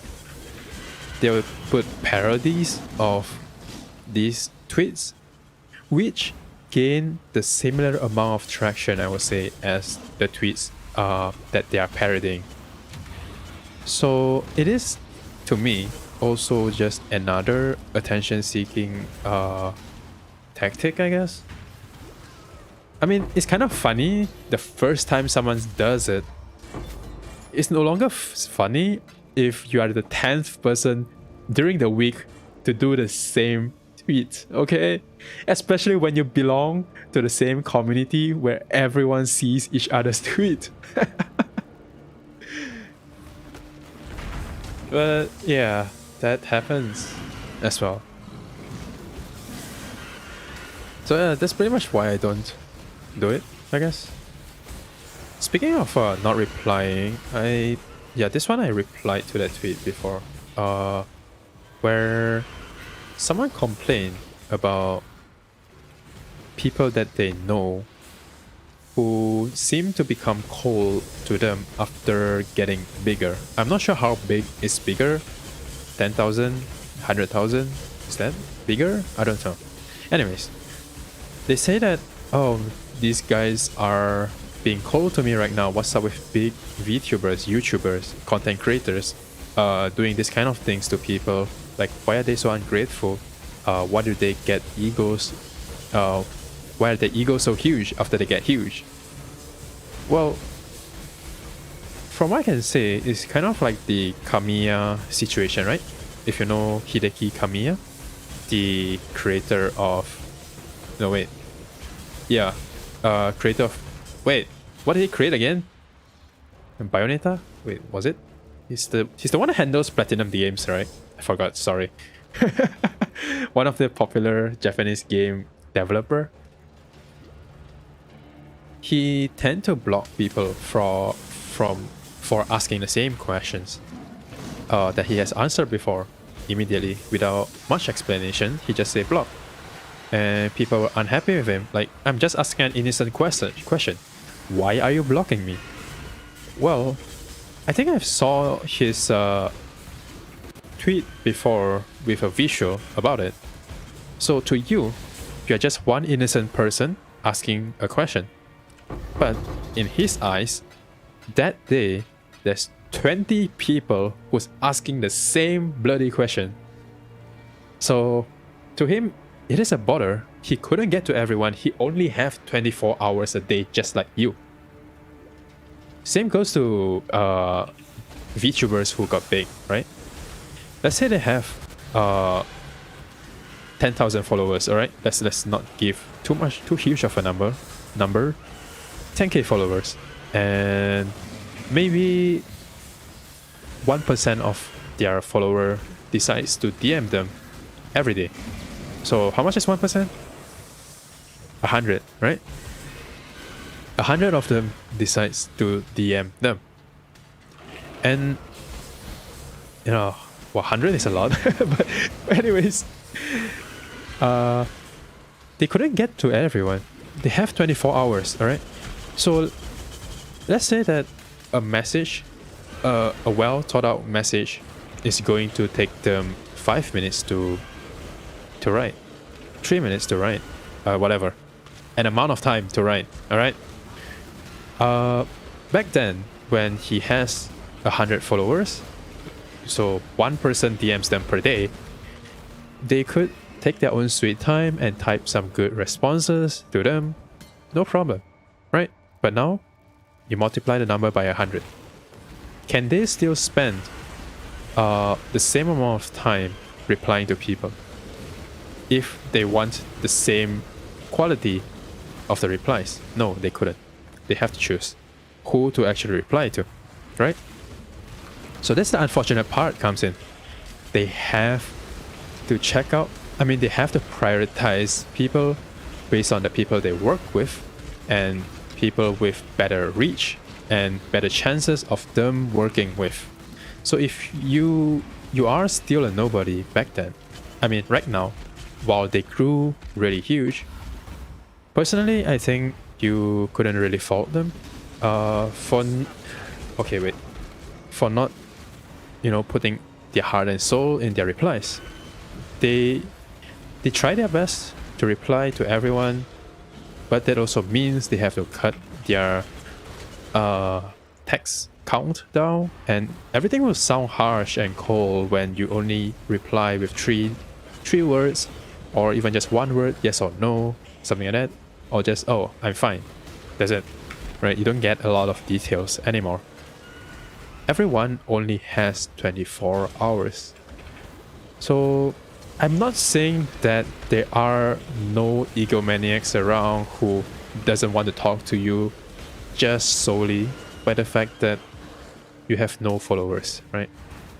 Definitely there are people like that, but right now, after all the crap that I've seen people pull, I think the better way to leave is to just give the benefit of the doubt, alright? They are most likely just too busy with their life. That is pretty much the main justification you can give for someone not paying enough attention for you, right? Unless it is sort of I just realized that there's no music after almost 2 hours. Anyways, unless they're someone who has sort of a, I don't know, unspoken commitment or a commitment towards you, let's say it's your partner and they grew cold on you, then yeah, maybe you actually have to talk to them about it and ask what is going on. So that you don't think too much about it, so that you get your answer. But if it's just a regular relationship between friends, acquaintances, you gotta accept that, man. Sometimes you're just not too important. Yes, they would probably help you if you're in real trouble, but you won't be their priority in their life. Or you won't be permanent priorities, right? I think many people would experience this the first time when they graduate school, correct? When you're in school, you have like 30, 40 friends that you can interact with quite regularly. Then you graduate. Everyone gets a job. Everyone has to work. Everyone has to look after their expenses. They have to make sure they got their life on track. Everyone's busy. So back when you were living under your parents' protection, where you have, I don't know, 6 hours, 10 hours doing nothing, you can actually interact with everyone that you know. Sure, but after you come out to work, then maybe you only have, let's say, 2 hours per day. And then you start to have to worry about work. Work will always be on your mind unless your job is something that allows you to completely forget about it, which I kind of doubt, alright? Everyone would end up thinking of their jobs from time to time about, oh, maybe I can do this better, maybe I can do that better, or this customer is being an ass to me and I'm not happy, and how do I be happy again? So anyways, more things occupies your mind. And you start to realize that you talk to your friends a lot less, right? Your replies seems to take a longer time. You straight up don't reply to some people. So if that happens to you, why don't you think that content creators who got a lot bigger, who has a lot more people to engage with, would start to ignore your messages, right? Like, okay, for those who does have, all right, best friends and regular friends, you definitely would find yourself talking a lot more to your regular friends. I mean, sorry, to your best friend, correct? You would try to reply to their messages really quick. Then for regular friends, you usually just go, okay, I'll reply that later, and forget about it, right? Same case, same case. Same case. So yeah, I will say that don't just assume the worst every time you feel that you are wrong. A lot of times it is just a normal circumstance, and yeah, it's just very normal for all these things to happen, right? For those who complain about egos, right, I would say you are justified when you play a huge part in the growth of that person, and it feels like they just chucked you aside the moment they made to a certain number. Then maybe you would complain about it, because I was by your side all this while, and the moment you sorry, this is not a good way to phrase it, because for viewers it does feel like you are by the content creator's side all the time, but that's not what I'm talking about. I'm talking about people who gave background support to the content creator, people who helped them build communities.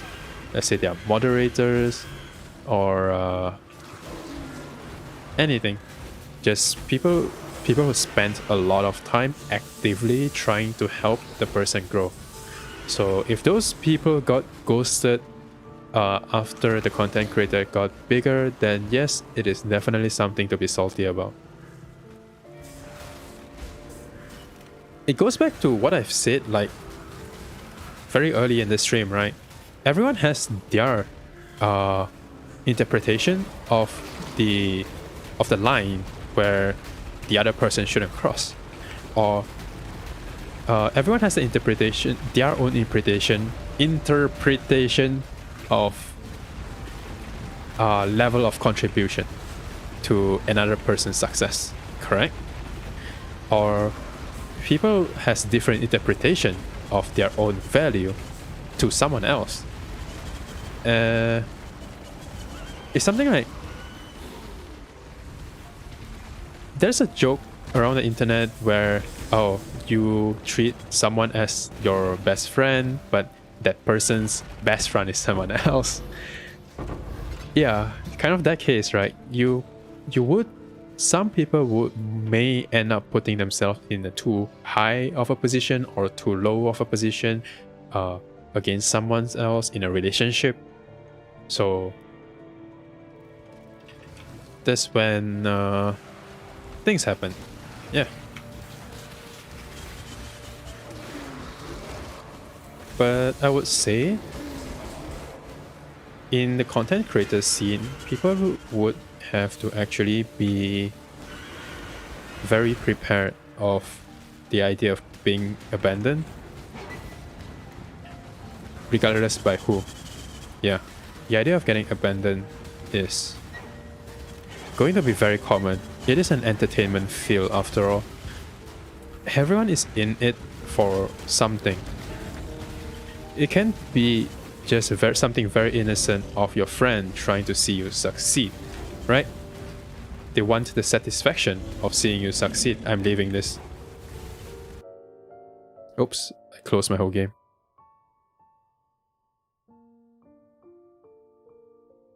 And some people join your team because they want to show that they could they have certain skills.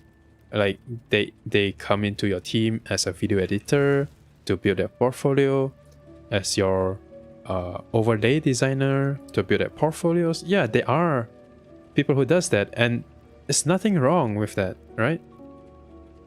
Right? So that's the case, you have to get used to it, of the idea of getting abandoned. But one thing important is that no one actually gets hurt. No, that's not a way to put it, because getting hurt is inevitable, to be honest.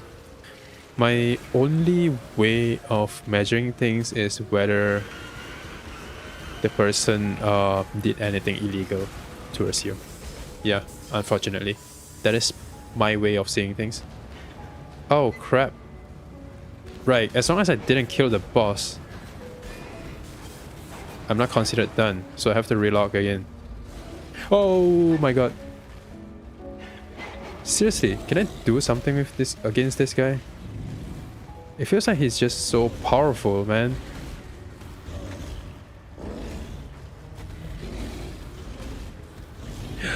Alright, I'm alive. I'm alive. Extra rare. The extra rares are fine. This one is extra rare too, but we just happen to have a very dangerous monster there.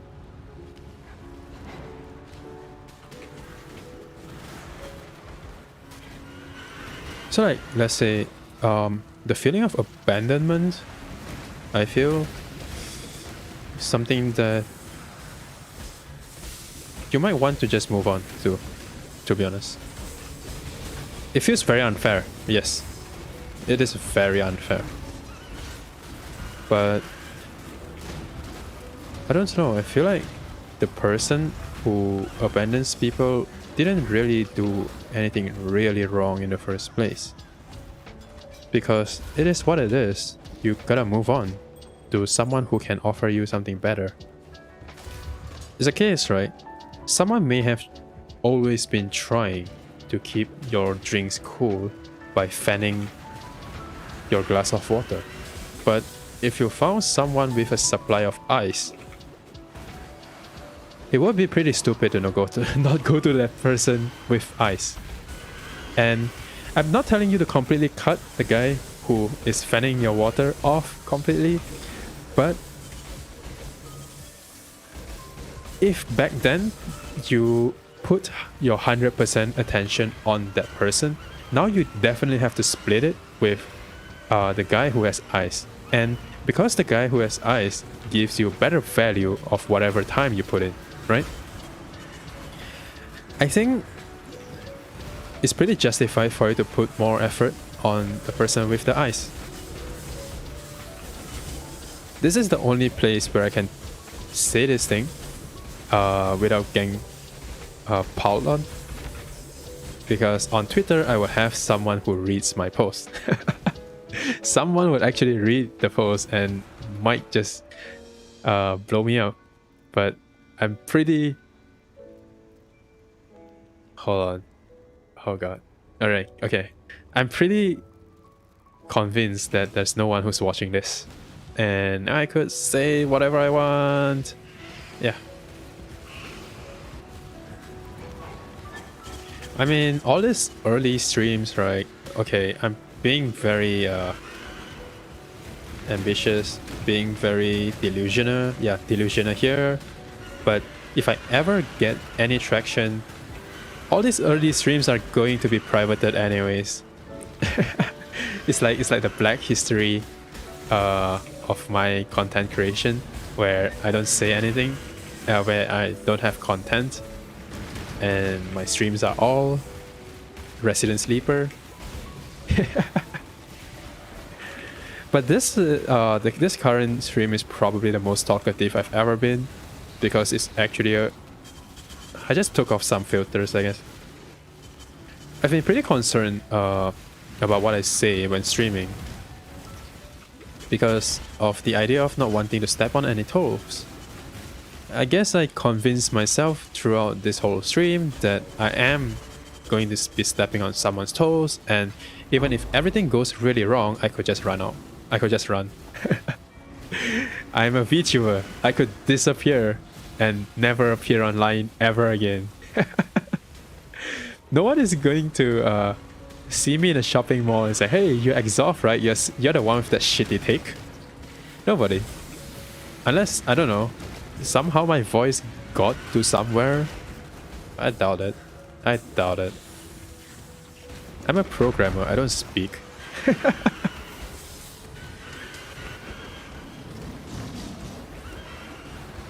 Also, I kind of don't want to... I mean, I put a lot of filter on... No, sorry. Not the literal filter, but the filter for the things I say. Yeah, I filter a lot of things because I'm really not sure which are actually identifying information. I am pretty paranoid about it, I would say, to be very honest. And sometimes I turn off the stream, I would actually feel like I think I might have spoken too much, especially this stream, actually. I mentioned, right, all of my friends, no, not all, maybe 70 of my friends were actually aware of the drama that happened. So even if one of them somehow heard the stream and then they decided, okay, I'm gonna ask if this is you publicly, that is gonna be a problem for me, because then everyone will realize.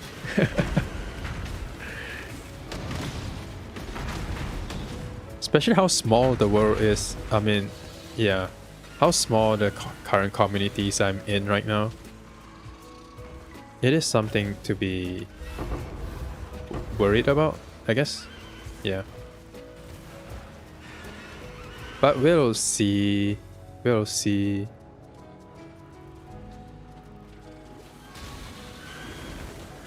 Anything I should talk about more? Because, I mean, grinding is actually pretty boring. It's been so long, I'm currently at 93. Still gonna take a while before 95. I would actually have to stream to 4 AM. So come on, give me a topic that I can talk about for 2 hours.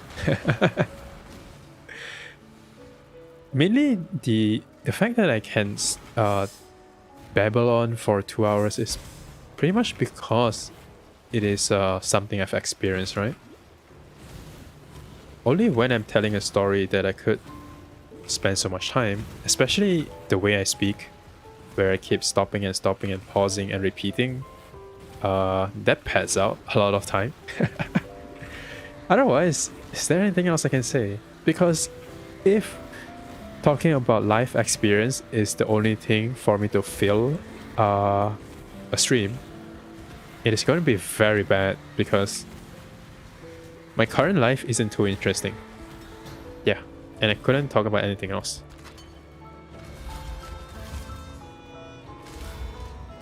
Pretty much, I don't go out, right? I don't touch grass. I don't talk to people in the first place. So there's not a lot of experiences I can share.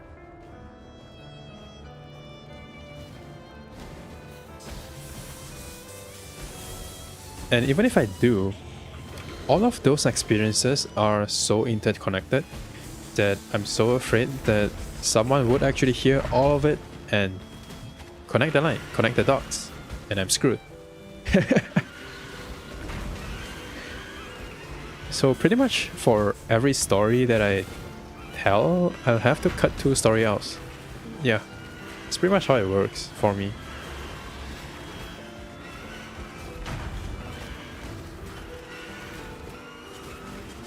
So probably the idea is that if I still want to continue streaming, I would actually need to live a more colorful life at least. I'll need to interact with more people or get more experiences instead of just playing video games all day and then lying on my bed like a salted fish.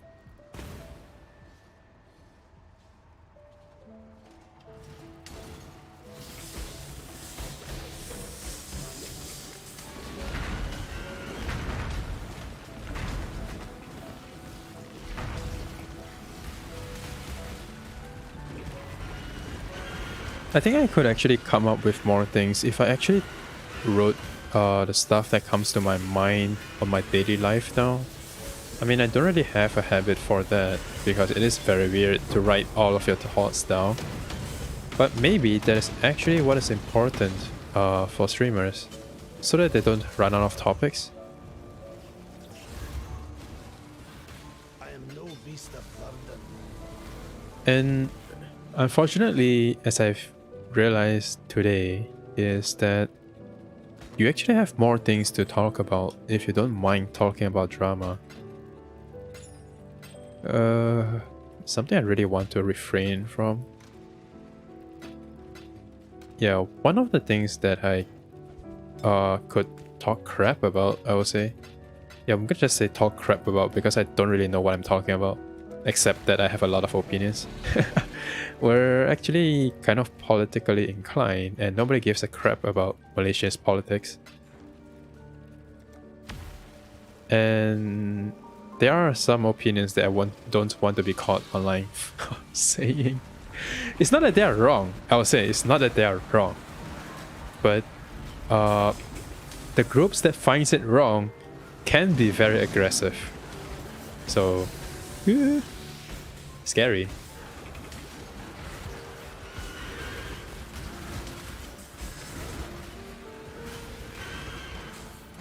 I mean, it is still possible to go to jail for saying the wrong things in Malaysia, so yeah, you gotta be very careful.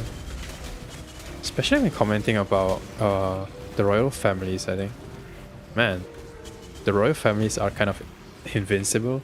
You couldn't talk about them that much, except the fact that you don't talk about them. Yeah. Is either you praise them, or you say that you couldn't talk about them. Yeah. Anything other than that, you'll probably go to jail.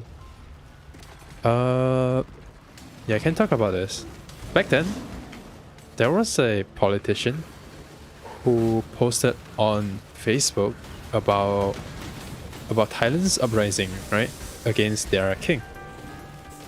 So the caption was, the Thais are something... Okay, I'm paraphrasing here because I don't exactly remember the quote, but the politician said something like, the Thais are very unhappy with their king, so now they are objecting him.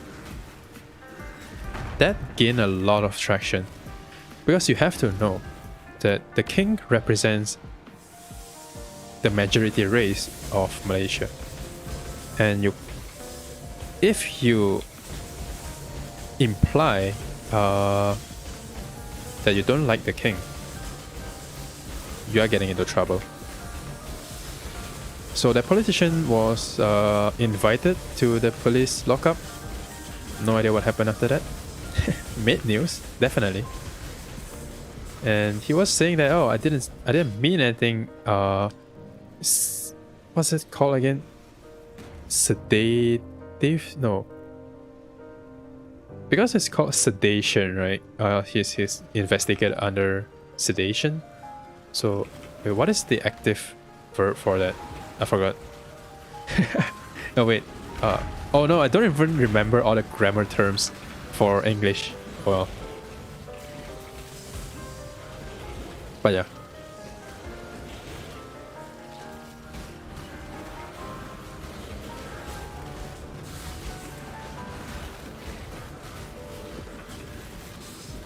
So you kind of want to watch your mouth in Malaysia still.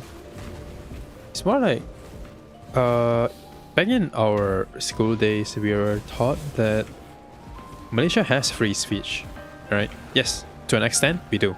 You could talk crap about your government most of the time, unless you overstep some imaginary boundaries that they set up. So we do have a little bit of free speech, well, not really free press, but yeah. Where was I again? I was trying to say something. Oh crap. Auto filter. Yeah, when we were in school, we were taught that Malaysia has free speech, with limitations. Yeah, that is what we are taught about. But we are not exactly taught about what limitations are there, because the limitations is pretty much encompassed by something like, okay, you couldn't say something that incites conflict between races and religions. What is a line for that? How do you justify for that? Nobody knows. Nobody knows. As long as someone is mad, you did something. Yeah. So that is the main thing, and well, you cannot disrespect the monarch. And mainly it's just them saying that, oh, you shouldn't disrespect people with your speech, right? But the whole thing is kind of quite subjective, actually. So we had this thing called the Internal Security Act, which allows the government to... Wait, do we still have it? I think it was abolished somewhere a few years ago. Anyways, so people can actually be jailed without trial.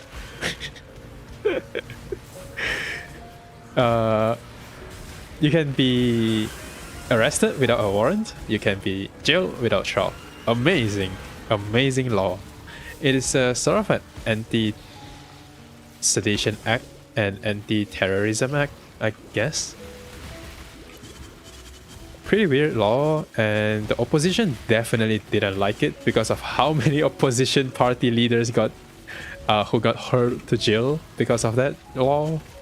Yeah, it was like... So basically,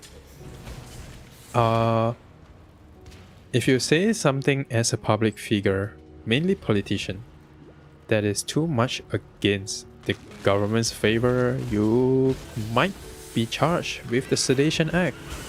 Whoa!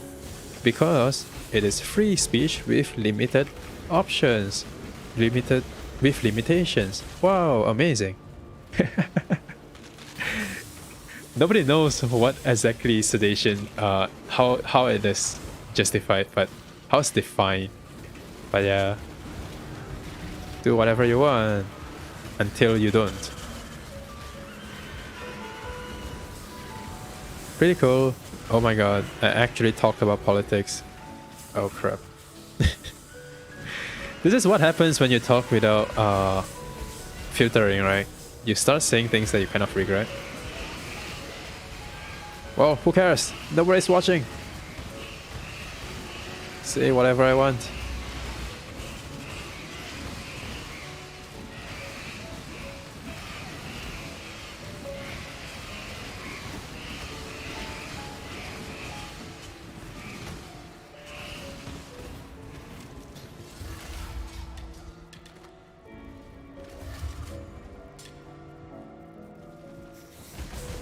Oh, am I still... Okay, that did. Yeah, I think I can go back up later.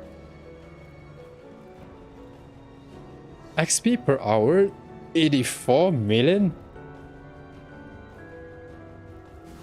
Dude, that's kind of garbage. I'm trying my best here, dude. I don't think I've stopped, right? I just kept going and going and going. I've not really stopped. Alright, if we die once, I'm gonna just give up and go to sleep. I'm done. Man, I'm so done. I didn't expect it to take this long.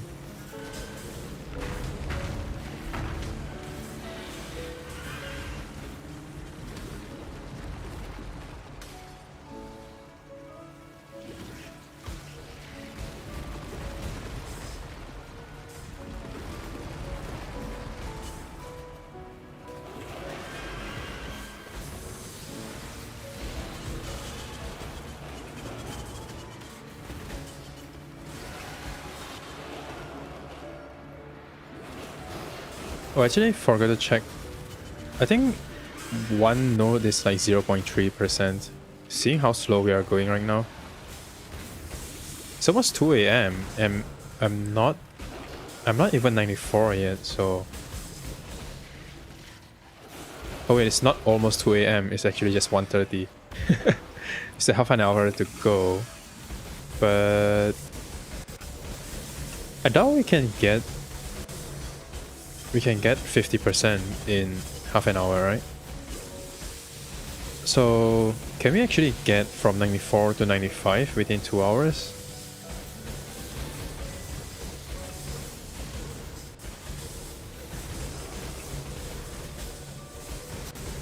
I mean, I'm at my limit right now. I couldn't really go faster. There's no way I can go faster.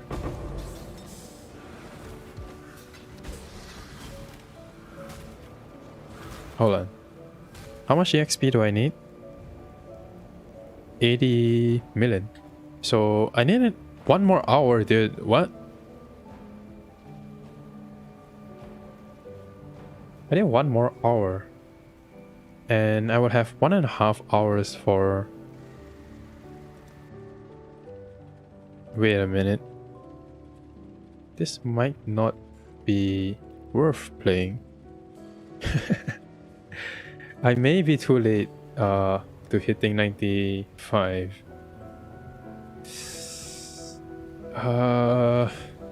Yeah. Well then.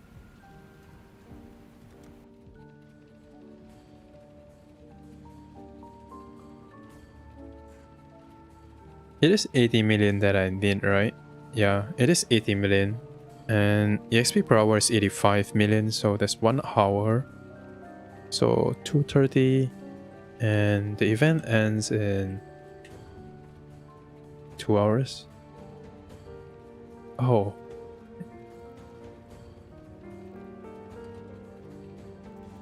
Yeah, it ends at 4 AM. How much EXP do I need?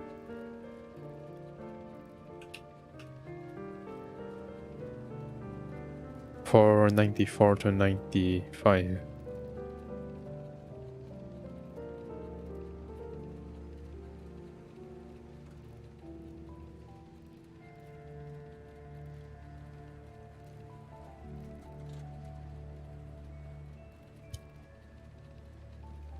Let's see. Wait, there's no 95.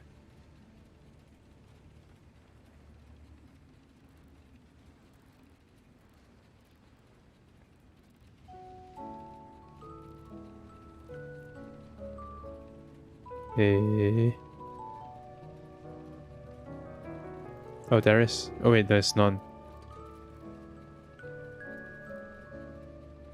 Well, the EXP multiplier for 94 level is like 11%.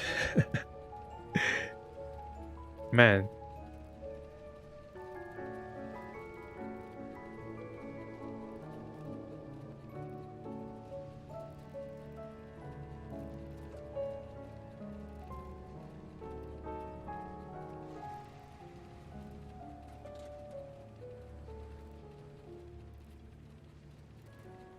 Hmm.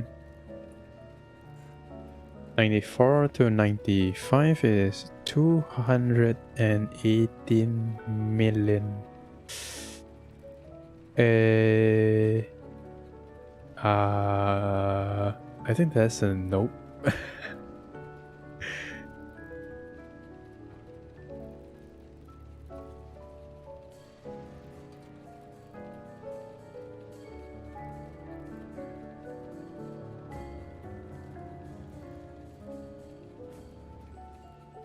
Maybe I should have checked this table before. So if I go from 93 to 95, that's a total of 490 million. And let's say that I'm gonna get 60 million per hour from 94 onwards. 94 to 95 is 218. So I need around 3 hours, man. I don't think I can do it, to be honest. I don't think I can. Well then... Well, at least I get to try Righteous Fire, I guess. Pretty cool build. I would say. It's quite tanky as well, if I don't go too crazy with my depth. Well, you know what? Since I've established that I couldn't do it, why not we just try to go down, right? There's not much loss for us anymore. We just keep going down. Since we've decided that we're not gonna do it. Wait, maybe I should just go to sleep. Maybe I should just go to sleep.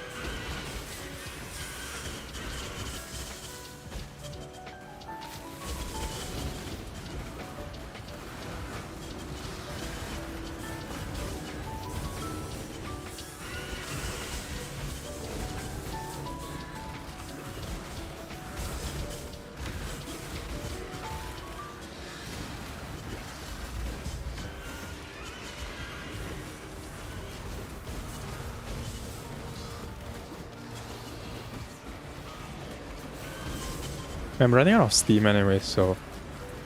Alright. Sleeps, here we go.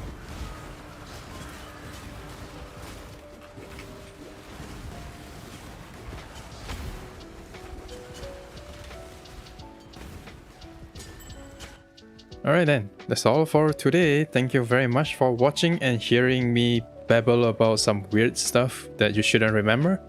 And I hope you had fun watching the stream. I would stream Gauntlet starting tomorrow until Sunday. Actually, until next Tuesday. Yeah. But that's all for today. Thank you very much for watching. I think I've said that before. And see you next stream. Bye-bye. Bye-bye.